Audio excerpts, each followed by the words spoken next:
بزاف ديال الناس كيعيشوا في علاقات سواء الخدمة أو الحب أو الصداقة كتمص ليهم بزاف ديال الطاقة ديالهم وهما ما عارفينش. إلا كنتي كدير هاد الحاجات اللي غنذكر عارف راسك راك مستغل عاطفيا. حاول تبع الفيديو حتى الاخر باش تفيق.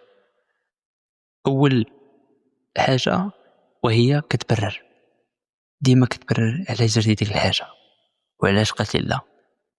الانسان اللي كيستغلك كيخليك ديما تحس ان القرار ديالك خاطئ، في النتيجه كتولي تشرح حتى ابسط الحق ديالك بحال الراحه او لا حق الرفض.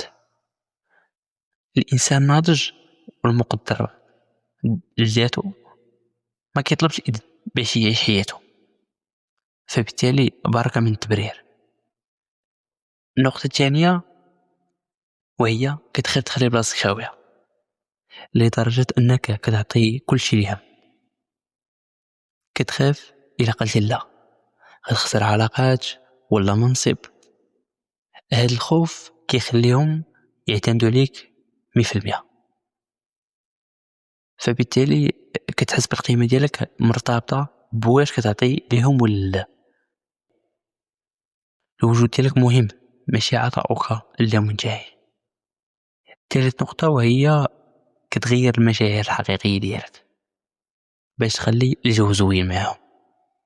الناضج كيعرف ان الاشخاص السامة ما كيتقبلوش انك تكون غاضب تكون حزين، ولكن عندك حدود.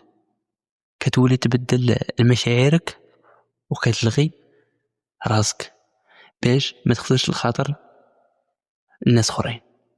هنا كتبدا تختار ذاتك.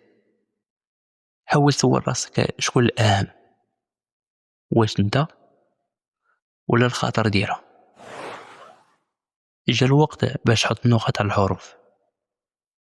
عرفتي دابا هاد المعلومات؟ قول لنا في التعاليق شنو هي العلامة اللي حسيتي بها كاينه فيك. دير معاك شي لايك وبارطاجي هاد السر مع اي واحد كتعرفه.